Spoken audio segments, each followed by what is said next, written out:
gaptek. Artinya mereka bisa membaur dengan orang luar dengan cara belajar dari apa yang saya punya, saya berikan ke mereka gitu. Luar biasa.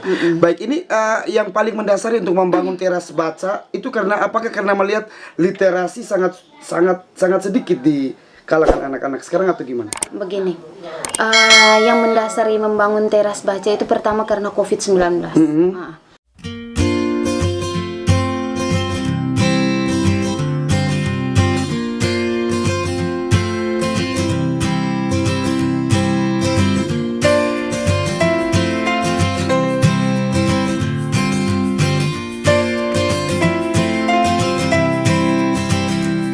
Selamat datang di channel YouTube WMPMC. Seperti biasa di channel YouTube WMPMC, kita akan bahas seputar dunia broadcast, dalam hal ini dunia MC.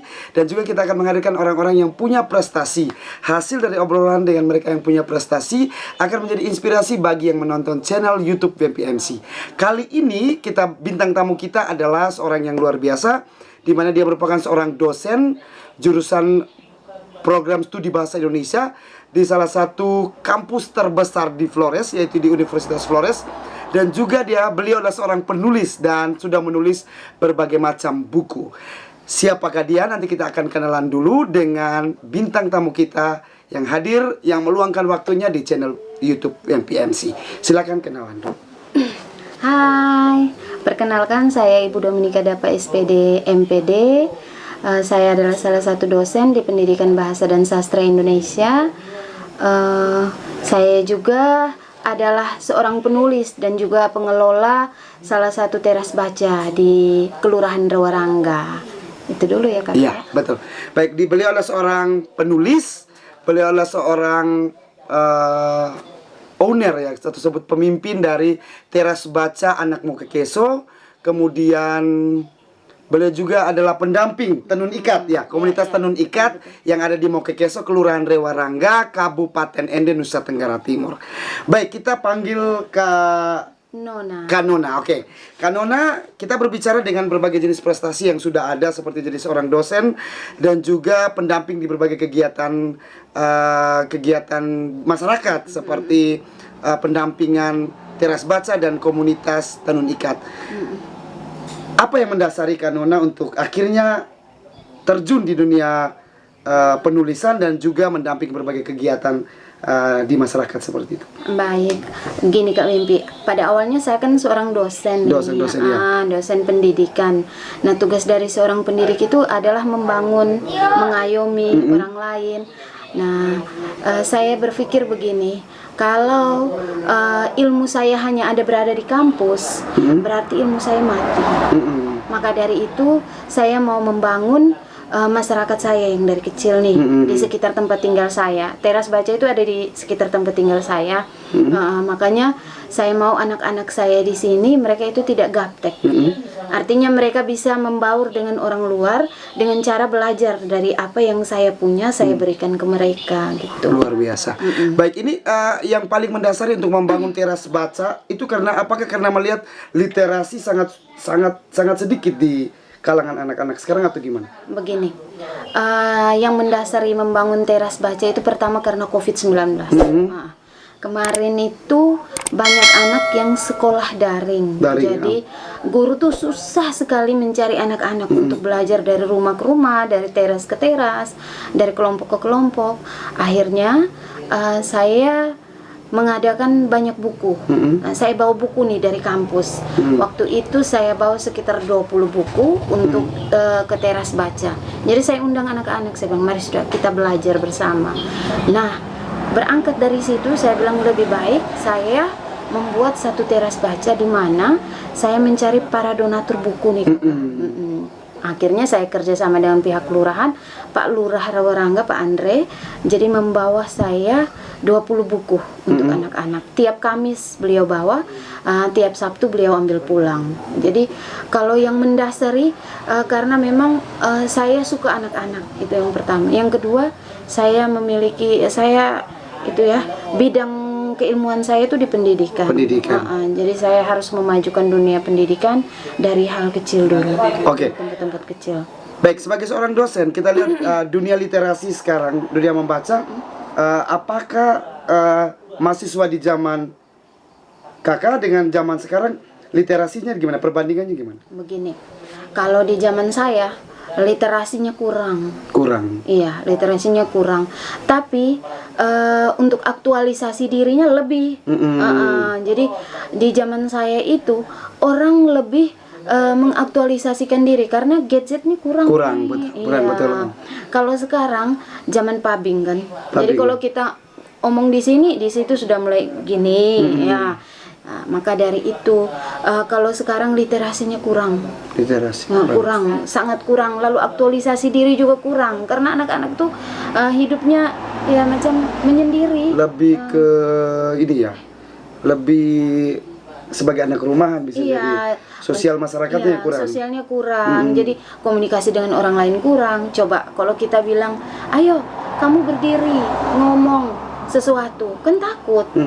Kan takut kan kalau pegang handphone atau gadget pasti aduh lebih enak ini ketimbang kita ngomong sama orang, berkomunikasi sama orang itu. Iya, padahal itu sebagai makhluk sosial dia butuh orang lain. Iya, gitu. betul. Oke, baik kita bicara soal menulis nih Kak. Ada berapa jenis buku yang sudah dikeluarkan oleh Kakak? Kalau saya hampir buku ke-8 nih. Wow. Kalau saya hampir buku ke-8, tapi semua itu masih sifatnya chapter. Masih buku chapter. Atau sebutannya antologi ya? Iya, antologi bisa, gabungan dari teman-teman. Iya. Ya, jadi awalnya itu saya menulis itu kita pakai satu book chapter atau antologi tadi dengan teman-teman satu komunitas. Satu komunitas artinya satu ruang lingkup kerja. Setelah itu saya mulai keluar dengan teman-teman GUMUN, Gerakan Guru Mengajar Se-Nusantara. Itu semua guru dari Nusantara se-Indonesia itu saya gabung. Ya. Apakah di situ Kakak sebagai PJ penanggung jawabnya atau gimana? Tidak, saya gabung saja. Awalnya gabung-gabung saja karena saya berpikir kita kan dosen daerah nih. Jadi harus banyak belajar dari orang lain. Saya mau belajar, mau terima kritik dan saran. Akhirnya buku-buku lain saya pun terbit, saya diajak menulis dengan banyak orang. Jadi ada salah satu buku antologi menulis puisi. Di situ banyak sekali buku tulisan-tulisan puisi yang saya hasilkan.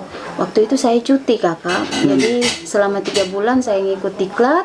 Akhirnya jadilah satu buku. Luar biasa. Berarti dari seluruh 8 buku yang sudah ada, apa jenis buku yang paling terkesan dari seorang Kakak Nona sendiri?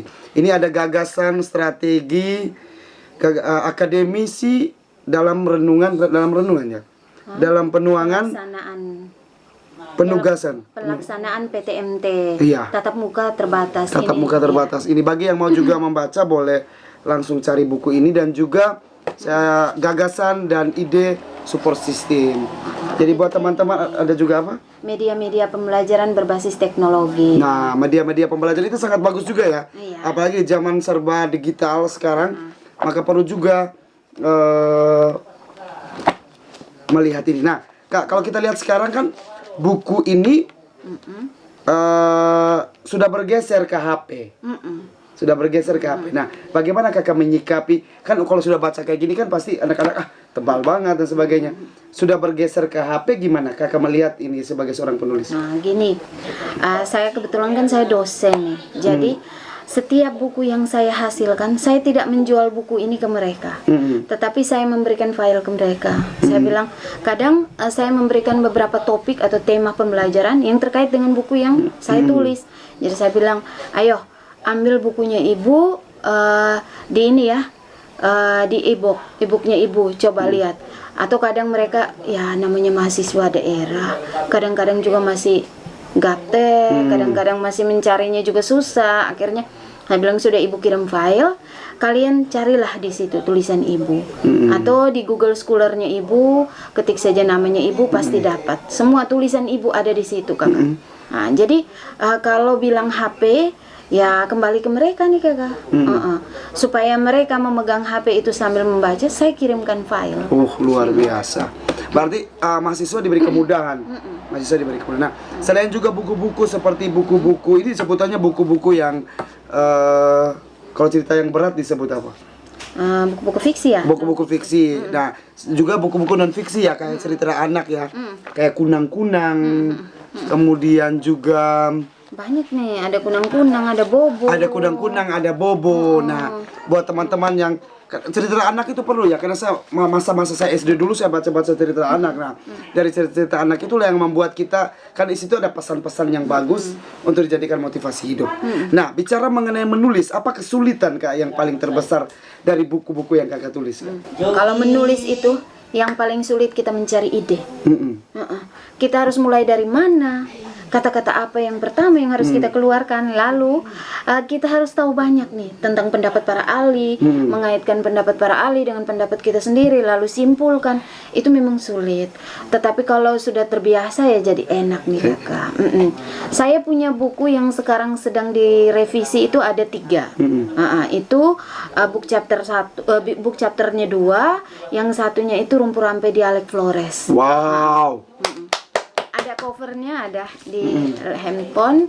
Itu revisinya tinggal 2 kali ya selesai. Itu. Keren. Oh jadi ini untuk buku itu ketika kita jadi ide nih, kita nulis selesai. Prosesnya gimana lagi untuk menjadi sebuah buku seperti ini? Kalau sudah ada ide, tulis saja Kakak, tulis saja. Nah, kalau punya kenalan tim ini ya, penerbit, kan ada editornya. Kita pegang saja ya editornya di sana atau penerbitnya. Minta mereka revisi. Nanti hal-hal apa saja yang kurang pasti mereka beritahu. Ya kita selesaikan itu yang diberitahu. Oh gitu. Jadi jangan misalnya kalau ketika diberitahu kakaknya aduh bosan. Kita kan manusia ya, kadang-kadang bosan, jenuh. Ya sudah, kalau ada titik jenuh, break dulu. Saya kadang breaknya sampai 2 mingguan, 3 mingguan. Jadi jangan maksa ya, Iya, jangan maksa. Nah begini Kak, bagaimana cara buat penulis muda nih, penulis pemula, kadang-kadang kan saya sendiri juga ada ide, kemudian mau menulisnya susah banget. Nah, gimana trik yang harus kita bangun untuk membuat kita menjadi seorang penulis? Gini, caranya yang pertama, kalau mau menulis kita cari ide kan, otomatis. Misalnya kakak mau nulis apa tentang Rawarangga, contohnya di sini Rawarangga. Oh saya mau tulis tentang Rawarangga. Ditarik tuh peta konsepnya. Apa sih yang ada di Rawarangga? Yang pertama mungkin tenun ikatnya. Yang kedua mungkin teras bacanya. Yang ketiga mungkin sanggar seninya. Itu yang kita belum sentuh kan. Yang berikut yang keempatnya mungkin saja cerita rakyat. Nah dari keempat item ini kita pilih yang mana nih? Suka yang mana? Kalau kakaknya mau ke cerita rakyat, sudah cerita rakyat ini ada apa saja. Misalnya salah satunya tuh di sini yang paling terkenal Watung Gobe. Nah sudah Watung Gobe kita tulis siapa sih pemeran Watung Gobe? Itu apa saja? Ditarik itu. Oh jadi ada benang-benang merahnya. Merah, ya. Oke. Nah gini Kak, kalau kita menulis, kadang kita menulis habis ide nih. Nah, gimana triknya? Kalau habis ide berhenti dulu. Jangan maksa. Jangan maksa, jangan berpikir bahwa ini nih sulit, ini bagaimana. Sudah, aktivitas seperti biasa lah. Yakin dan percaya beberapa jam kemudian pasti kita ada ide kembali. Saya gitu Kakak. Jadi ketika saya malas, saya berhenti. Kan saya punya bayi, punya dede. Jadi kalau sambil main-main dengan dede, tiba-tiba ada ide. Itu saya sambil gendong dede itu kadang ketik di handphone. Oh ini harus tulisnya seperti ini. Hanya 1 kata saja, sudah lepas. Oke. Nah, saya pernah dengar kata orang nih Kak, untuk menjadi seorang penulis kita wajib membaca. Apakah itu benar? Iya, wajib.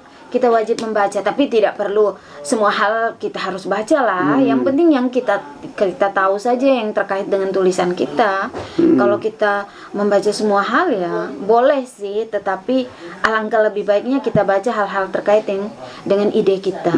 Misalnya kalau mau menulis tentang media pembelajaran, carilah artikel-artikel tentang media pembelajaran.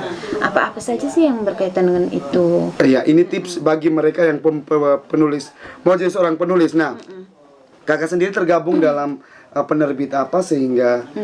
Saya banyak Kakak, tapi sekarang saya gabung dengan salah satu penerbit YLG. Yayasan Lembaga Indonesia itu. Jadi di situ kan ada beberapa guru di Trenggalek itu yang gabung sama saya. Orang-orang baik di sana. Walaupun mereka guru tapi kemampuan menulis, IT-nya luar biasa. Saya tahu bahwa saya punya keterbatasan, makanya saya gabung dengan mereka. Jadi tiap kali kalau ada tulisan atau ada ide-ide menarik dari mereka, saya diundang melalui grup. Kadang saya tidak bayar, kadang mereka kasih free ke saya. Mbak Vandar, ayo Mbak, ayo kita menulis. tapi tidak bayar kok, ini gratis. Oke. Nah, buat penulis muda bahwa tugas kita adalah menulis saja tanpa mengedit ya Kak?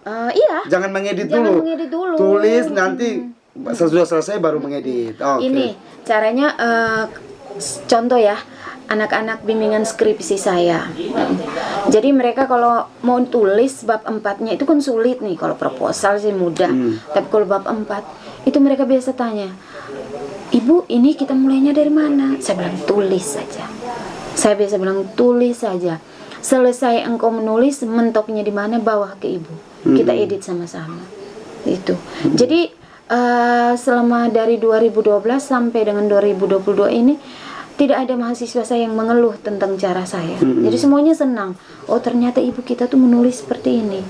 Jadi sekarang anak-anak saya di semester 6, semester 4 itu mereka sudah mulai menulis. Saya suruh mereka menulis apa sih? Tulis saja.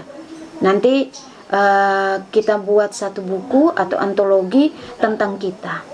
Itu mereka senang itu. Oke. Karena kita perlu informasikan juga bahwa cerita antologi itu cerita dalam satu buku, itu cerita dari gabungan beberapa orang, beberapa penulis. Nah, beberapa penulis sehingga menjadi satu buku yang disebut dengan cerita antologi. Nah, kemudian kalau kita lihat zaman sekarang ya Kak, Kakak sudah jadi dosen dari 2012, kamu sampai 2022. Apa perbedaan antara anak-anak yang sekarang dan anak-anak yang mahasiswa sebelumnya? Kalau perbedaan anak-anak yang sekarang dengan yang sebelumnya, kalau yang sebelumnya lebih tekun kan? Lebih tekun ya. Lebih tekun dalam artian gini. Kalau dulu kita masih kurang ya dengan Pabing tadi saya bilang. Kalau dulu mahasiswanya masih dengar sih kita. Terus kalau kita suruh ya, bilang, ayo kerja tugas ini dikumpulkan esok ya, batasnya sampai jam 12. Itu benar tuh dikumpulkan. Tapi kalau sekarang ya masih ada negosiasi melalui WhatsApp itu. Kalau malam, Bunda besok saya tidak jadi kumpul ya, saya masih mengerjakan tugas ini. Jadi kita dosen itu sepertinya ada pilihan dosen yang luar biasa, ada dosen yang biasa, ada dosen yang killer dan tidak killer, seperti itu. Nah, kalau Kak Luna sendiri masuk di kategori dosen yang mana? Tidak tahu. Tidak tahu. Kadang-kadang mereka kayaknya mungkin cinta kasihnya lebih banyak ya. Itu pasti itu. Oke, baik Kak Luna, saya pengen tanya, apakah sebagai dosen di zaman sekarang, dosen dia harus lebih modern dong, karena dosen di 2012 dengan dosen di 2022 pasti beda, karena teknologi jauh lebih maju. Apa kesulitan terbesar dosen di 2022 dengan di dosen-dosen sebelumnya? Iya, dosen-dosen sebelumnya kan kita masih pakai sistem OHP nih Kakak. Jadi kan enak, tinggal beli kertas OHP, tulis, sudah sajikan materi. Kalau sekarang kan kita dituntut punya slide yang manis-manis, yang bagus. Kalau ada PowerPoint, iya, PPT itu, kalau PPT-nya bagus, mahasiswanya tidak ngantuk. Lalu itu yang pertama. Yang kedua, kalau dosennya pakai ceramah terus, mahasiswanya tidur. Jadi dosen itu hanya menyajikan benang-benang merah itu yang ada di PPT. Setelah itu berceritalah dosen. Nah, ceritanya apa? Bukan memang terkait materi, tapi kalau ada contoh yang berdekatan dengan mahasiswa, kita sajikan itu. Sehingga mereka merasa bahwa, oh, ternyata kita juga diperhatikan. Lalu tantangan terberat itu yang mengerikan adalah kadang-kadang tuh anak-anak tidak mau mendengarkan kita saat kita ngomong saja tentang teori. Ya, mereka pun juga bosan ya? Iya, bosan. Jadi kadang-kadang saya satu kali pertemuan hanya 3 slide yang saya kasih. Slide yang di bawah, yang ke bawah itu tuh apa? Itu bercerita, saya sharing pengalaman. Jadi saya sharing misalnya slide 1 materi, kebetulan saya ngajar tentang leksikografi, itu dunia kamus. Dunia kamus. Oh ya, akhirnya saya tahu juga leksiografi ya. Leksikografi artinya dunia kamus ya. Iya. Cara pembuatan kamus, ada korpus data dan lain-lain. Nah, jadi saya biasa bilang, kalau kita buat kamus itu menjenuhkan. Karena kita harus mengumpulkan berbagai macam kosakata, ya betul. Lalu dari berbagai macam dialek, itu menjenuhkan. Jadi saya bilang, bagaimana caranya supaya saya dan mereka ini menyatu? Karena di tahun-tahun sebelumnya saya hanya memberikan materi tapi tidak mendapat apa-apa nih kakak. Saya rasa bahwa saya tidak berkompeten gitu. Makanya di tahun ini saya membuat materi, lalu saya minta dari berbagai etnis kamu kumpulkan minimal satu item seperti kosakata warna itu 20 kata, kosakata angka 20 kata, perabotan rumah tangga itu 20 kata. Setelah itu kita buatkan buku. Nah, itu buku Rumpu-Rampe dialek. Oh, ya luar biasa ya. Berarti bahwa selain anak mengerjakan tugas, ya mereka juga bisa hasil dalam satu karya. Iya.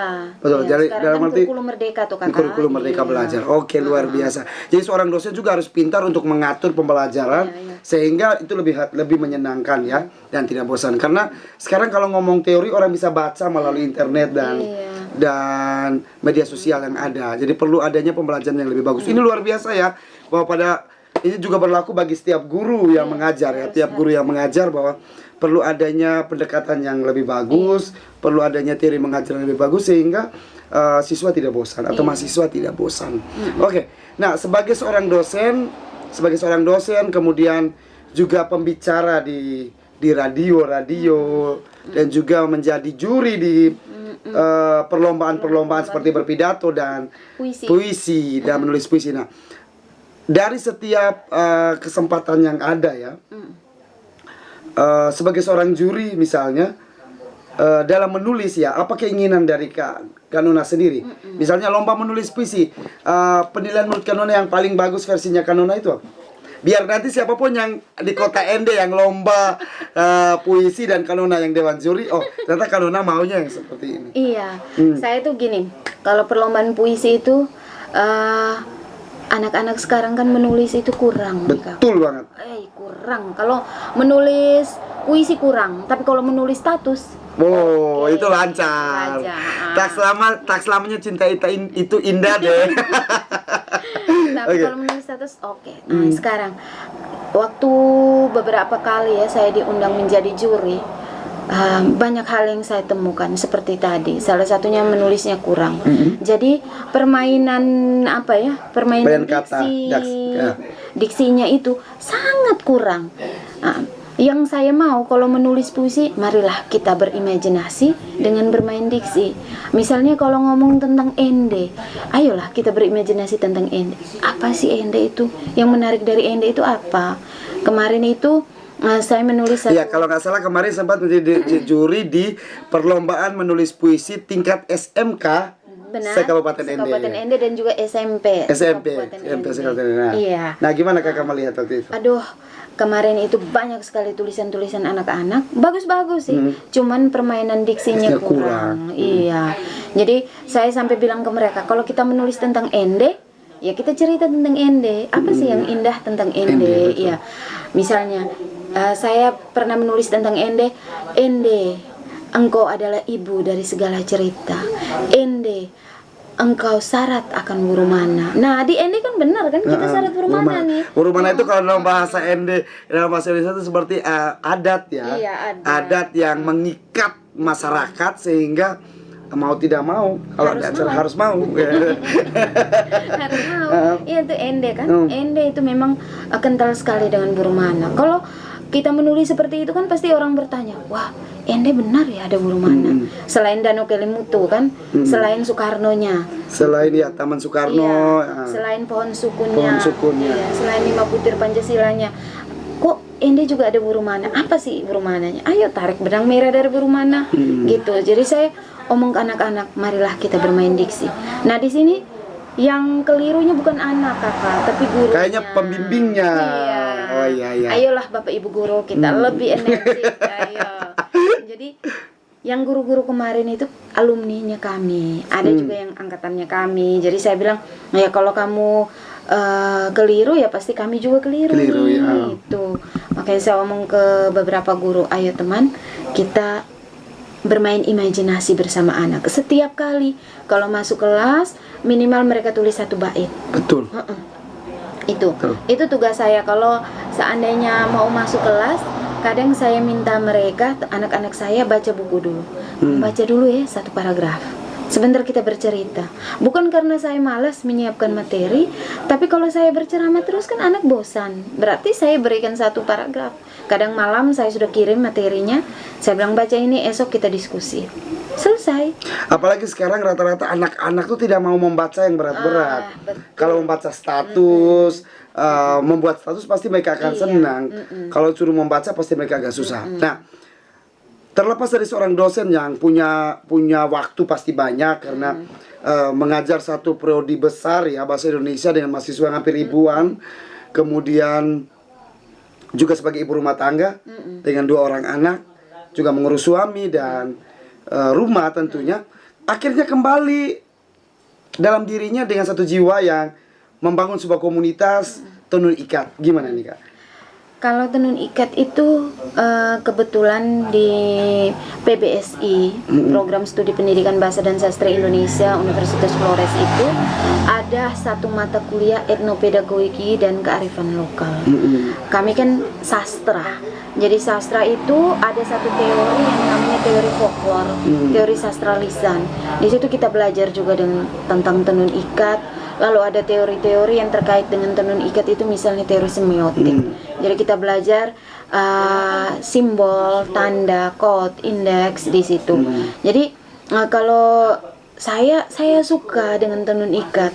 Makanya ketika diajak bergabung menjadi pendamping di rumah tenun ikat saya mau. Apalagi saya orang asli di sini ya, mengikut suami ke sini ya. Jadi saya orang asli di sini. Makanya saya mau membangun rumah tenun ikat Beringin Indah ini jadi lebih baik gitu. Jadi kalau omong tenun ikat, saya pengguna, saya pemakai, saya pencinta itu. Jadi kebetulan juga kami bisa menjadi peneliti tenun ikat. Saya bisa bawa tenun ikat itu kemana saja. Jadi sudah banyak kok yang tahu tentang tenun ikat kami. Oke, nice.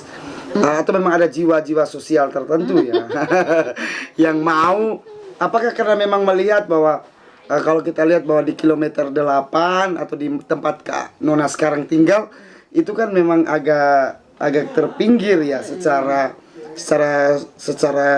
penempatan kota. Nah,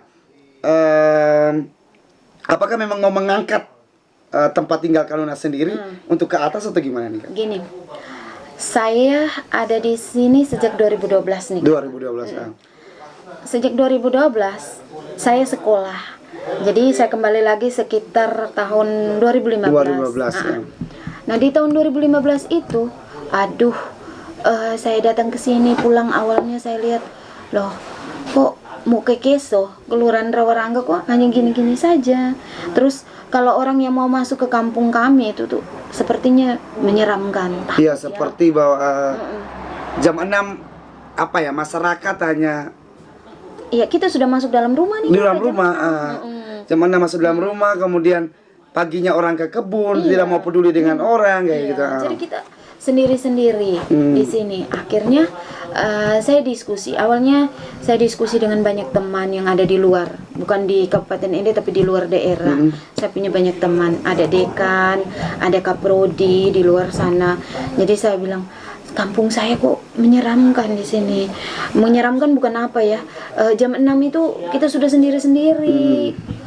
Terus kapan ya saya berinteraksi sama orang-orang di sini? Terus mereka kasih tahu, ya kampung kami juga gitu Mbak. Tapi gimana kalau Mbak Vandernya bangun kampungnya itu dari hal kecil. Misalnya Mbak Vander panggil anak-anak, ya panggil anak-anak. Jam 5 sore duduklah berkumpul sama mereka. Bercerita aja, cerita apa aja. Saya, oh gitu ya. Ya berawal dari situ saya mulai panggil beberapa anak. Awalnya 5 dulu. Setelah itu menjadi 6 sampai dengan 20-an anak main di sini. Kebetulan mertua saya juga orangnya welcome, dia guru jadi enak. Dia bisa berterima terhadap anak-anak itu. Lalu saya mulai gabung ke sekolah. Kita ada sekolah nih di sini. Nah, di situ di sekolah itu saya jadi bendahara komite sekolah. Nah, saya gabung di situ. Masuklah saya waktu itu mau peresmian Taman Baca Pelangi. Saya bawa mahasiswa saya ke situ. Dari situ saya tahu bahwa masyarakat sini butuh kami. Jadi ketika mau bangun rumah tenun ikat, kita punya lurah baru. Jadi mulailah dia datang ke sini, diskusi dengan RT panggil saya, kami diskusi, saya bilang bagus, ayo kita bangun rumah tenun ikat itu. Kita bangun dari dua pasti menjadi 4 pasti menjadi 6, dan pasti akan keluarnya pasti akan besar, yakin saja. Kebetulan mama-mama di sini juga orangnya welcome kakak, jadi tidak pernah menutup diri, kita gabung sama-sama dengan mereka. Jadi saya bawa beberapa dosen gabung berikan pencerahan, Pak Lurahnya juga gitu, bawa teman-teman dari Bandung itu bawa ke sini berikan pencerahan, dan akhirnya rumah tenun itu jalan bagus. Wow. Jadi luar biasa. Pak Lurahnya juga orangnya welcome, bagus, keren. Dan akhirnya bawa tenun ikat di Mokekeso ini akhirnya terkenal ya. Iya, ada beberapa pejabat juga seperti Bapak Bupati Kabupaten Ende dan juga Gubernur, Ibu Gubernur pernah hadir di komunitas tenun ikat Mokekeso itu sendiri. Dan juga duta baca kakak. Duta baca pernah hadir di komunitas rumah tenun dan komunitas baca yang ada di Mokekeso. Nah, terlepas dari semua yang pencapaian yang sudah ada kayak apa yang paling disyukuri dalam hidup Kak Nona sendiri? Yang paling saya syukuri adalah kemajuan. Ya. Saya lihat kampung saya semakin dikenal, ya kampung saya semakin banyak kan orang makin datang nih, banyak makin datang ke sini, semua makin tahu bahwa di Mokekeso itu ada sesuatu, ada emas di sini yang belum pernah dijamah oleh orang lain. Jadi yang paling saya syukuri adalah banyak orang tahu seperti apa sih Mokekeso. Mokekeso kan dulu kan tidak tahu nih Mokekeso itu ada di mana. Tapi sekarang orang tahu Mokekeso itu ada di Rawarangga. Lalu di dalam Mokekeso sendiri ada apa yang dihasilkan selain rumah tenun? Ada teras baca, ada poktan juga kak. Kita lupa sebutkan. Poktan apa itu kak? Kelompok tani. Kelompok tani yang sudah berhasil di sini. Kebetulan ketua kelompok taninya bapaknya gitu. Jadi pokoknya keren lah. Poktannya sudah dapat kunjungan dari beberapa dinas di sini. Oke, nice. Poktan sendiri bekerja di kayak gimana kak Poktan? Kalau Poktan itu mama-mama, bapak-bapak kelompok tani itu mereka bekerja kelompok. Jadi mereka itu kerjanya setiap Sabtu mereka kumpul, lalu kita itu sudah mendapat bantuan bibit tanaman itu sudah berapa kali ya? Sudah banyak kok. Itu dan sudah disalurkan ke beberapa lahan warga. Dan ya sudah banyak yang dijual kok. Sudah ada hasil semuanya. Berarti bahwa kalau calon bupati Kak Nona kayaknya bisa dapat sebagai bupati Mokekeso kayaknya. Bisa. Bisa. Oke, Kak Nona kita pencapaian karena bersyukur bahwa adanya kemajuan desa dan juga kemajuan dusun ya. Ini sini dusun ya, dusun Mokekeso, kemudian semua proses yang sudah ada, dan apa harapan terbesar bagi mahasiswa dulu, dan apa harapan bagi komunitasnya Kak Nona? Ya. Yang pertama itu harapan terbesar saya bagi mahasiswa. Mahasiswa itu tidak selamanya terkungkung dengan materi atau teori ya di dalam kelas. Artinya ketika engkau mendapat nilai baik, tidak mungkin ya, mustahil kalau kamu keluar itu pasti kamu mendapat yang terbaik.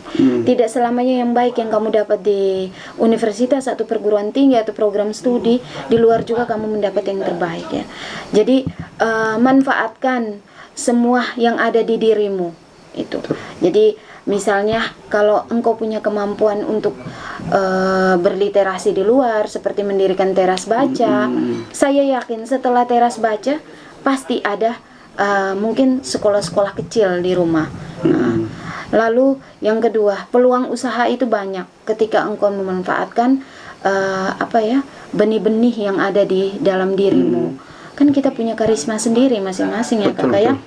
Seperti kakak, saya tahu bahwa dulunya guru agama ya sekarang mungkin masih guru agama, tapi sudah jadi MC terkeren yang kita tahu. Wah, luar biasa. Ini contoh terbaik. Dan kemarin saya sempat bercerita ke mahasiswa saya, kami ada mata kuliah pewara kakak, MC dan pewara. Oh, harus. Iya, kami ada mata kuliah itu. Jadi waktu mereka dengar kakak omong, mereka tanya, "Ibu, itu kakak tuh guru atau kerjanya apa?" Saya bilang, beliau guru. Selain guru, beliau mencari nilai tambahan di luar, itu berupa MC. Itu pekerjaan tambahannya. Dan MC itu bukan tidak mendapatkan sesuatu, pasti mendapatkan imbalan. Pasti. Kita menjual suara. Pasti. Iya. Saya selalu bilang bahwa talenta itu mahal. Iya, talenta itu sangat mahal. Yang Tuhan kasih itu mahal semuanya.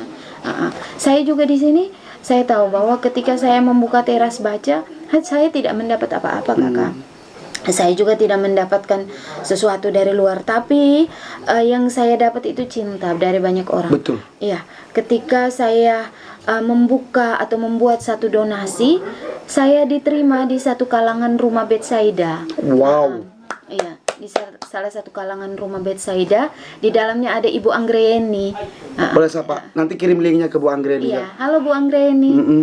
Ini Vanda. Sekarang berada sama Wendy. Kita ngomong-ngomong tentang teras bacanya kita. Oke. Iya, jadi Bu Anggreni itu selain pencinta anak-anak, beliau juga pencinta tenun, rumah tenun. Beliau punya galeri tenun yang besar di Cibubur. Terus yang berikut, Ibu Anggreni itu punya banyak teman ya.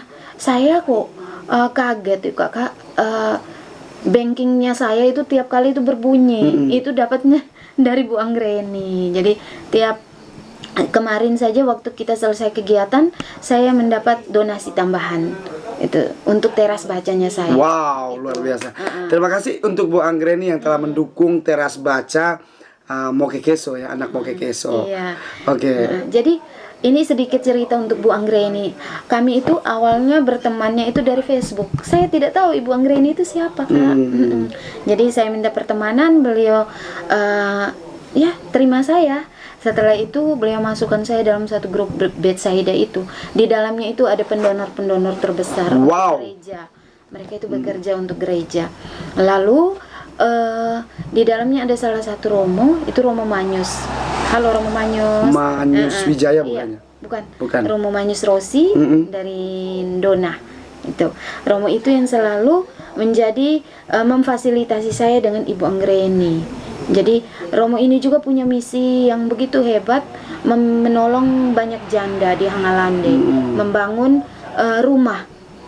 Jadi mendapat donaturnya dari Ibu Anggreni juga. Jadi saya bilang Ibu Anggreni itu luar biasa, walaupun beliau mempunyai sedikit keterbatasan, tapi luar biasa itu Ibu Anggreni. Lalu untuk teras baca itu Ibu Anggreni sudah mengirimkan saya sekitar 650 buku. Wow. Terima kasih Bu Anggreni. Jadi buku-buku yang saya dapat itu dari Ibu Anggreni. Sebentar lagi mungkin beliau mengirimkan saya rak buku. Wow. Itu. Jadi beliau juga bilang kalau bisa Vandar cari satu lokasi khusus untuk teras bacanya. Itu. Impian saya terbesar itu saya mau membangun sekolah alam. Itu. Sekolah alam di sini. Karena apa? Karena saya tadi seperti yang Kakak bilang, kita kan jauh nih dari kota. Saya mau mengambil satu peluang bahwa orang kota pasti butuh kembali ke desa. Betul. Healing gitu ya. Orang kota pasti suka healing. Jadi mereka mau supaya mungkin belajar dari alam. Mungkin mereka bisa mengirimkan anaknya ke saya. Saya bisa membantu anak-anaknya di sini belajar dari alam. Jadi semua itu bertemakan alam. Misalnya menulis puisi ya Kakak. Saya bisa mengambil satu batu, lalu minta mereka untuk berapresiasi dengan batu itu, menulis dari kata-kata konkret yang mereka sudah ambil. Itu Kakak. Itu impian saya, mudah-mudahan tercapai ya. Amin. Setiap kata orang sih hidup yang baik adalah hidup yang berguna bagi banyak orang. Betul ya. Jadi saya mau ketika sekolah alam itu sudah jadi, atau mungkin teras baca saya ini sudah besar, saya bisa merekrut anak-anak Mokekeso yang lagi nganggur tuh. Mereka bisa jadi guru di sini, pengajar. Kan saya punya tugas pokok. Iya. Saya punya teman yang dia bangun teras belajar. Teras belajar itu semacam anak-anak dari umur 1 sampai anak-anak dari kelas 1 atau TK, mereka dikumpulkan dalam satu hari. Itu mereka belajar membaca, menulis ya. Di teras seperti ini. Dan dia kemarin menang, Kak Is Ariska, dia kemarin menang menjadi pemuda pelopor bagian pendidikan. Wow, salam ya. Salam kenal. Salam kenal. Nah, baik Kak, Terus saran untuk teman-teman di komunitas Tenun Ikat gimana? Nah, kalau saran saya untuk mama-mama komunitas Tenun Ikat, tetap saling bekerja sama, karena satu komunitas itu memang tidak terlepas dari konflik dan lain-lain. Tapi kalau kita kerja sama yang baik, kita ini orang kampung ya, jadi kita lebih tahu bagaimana kita memanfaatkan suatu peluang. Marilah kita bekerja dengan hati, sehingga hasilnya juga akan berlipat ganda. Oke, amin. Dan saya juga pernah dengar bahwa permintaannya banyak, sementara persediaannya sedikit. Persediaannya sedikit. Wow. Itu. Jadi itu kita mendapat banyak bantuan, Kakak. Amin. Iya. Ini sekarang kita lagi usaha untuk sanggar nih, Kak. Kita punya sanggar. Sanggar seni Mokekeso. Sanggar ini dia baru bentuknya. Terus sanggar ini kita tampilnya pertama kali itu di Festival Parade Budaya baru-baru ini. Iya, yang kedatangan Pak Jokowi. Iya. Jadi kita berani saja nih, Kakak, bawa bapak-bapak ke sana, adik-adik ke sana. Biar dilihat orang dulu. Tampilan seadanya, Kakak. Saya dan suami itu berpikir bahwa kalau kita tampil seadanya mungkin orang lebih banyak melihat kita, dan ternyata benar. Kita tampil seadanya, tapi hasilnya luar biasa. Wow. Hasilnya luar biasa. Kata orang sih kalau sudah ada niat pasti ada jalan. Dan kita itu hasilnya itu alat musik di sini itu dari bahan-bahan alam, Kak. Asli bahan alam, belum terkontaminasi dengan bahan kimia. Itu misalnya bambu tua itu diikat menjadi satu seperti angklung ya, Kak. Itu ikat menjadi satu, itu menjadi alat musik. Itu indah sekali kalau dibunyikan, tuh indah sekali. Lalu suling itu benar-benar dari bambu muda itu. Tapi kalau yang tiup itu kita tidak tahu tiup, itu tidak jadi. Tapi kalau yang benar-benar itu jadi. Wow. Itu luar biasa. Berarti di Mokekeso sendiri, di Mokekeso itu berada di Kelurahan Rewarangga. Sekali lagi saya katakan, Mokekeso itu berada di Kelurahan Rewarangga, Kecamatan Ende Timur, Kabupaten Ende, Nusa Tenggara Timur. Nah, di Mokekeso sendiri jarak yang bisa ditempuh dari kota Ende sekitar 8 km. Iya, betul. Sekitar 8 km. Di sini ada komunitas tenun ikat, komunitas sanggar musik tradisional yang dalam arti menggunakan bambu, menggunakan kayu gecko ya. Kemudian juga ada suling ya, bambu, suling. Kemudian juga ada teras baca. Nah, buat gapoktan, kelompok tani. Nah, buat teman-teman yang mau datang ke Mokekeso, boleh hubungi Facebook Kanona di bawah. Juga ada Instagramnya di bawah. Jadi Anda bisa langsung DM atau bisa inbox langsung ke Facebooknya di bawah, sehingga bisa tanya-tanya seputar komunitas yang ada di sini. Oke. Quotes akhir nih, Kak, buat teman-teman yang nonton channel YouTube WMPMC. Silakan. Oke.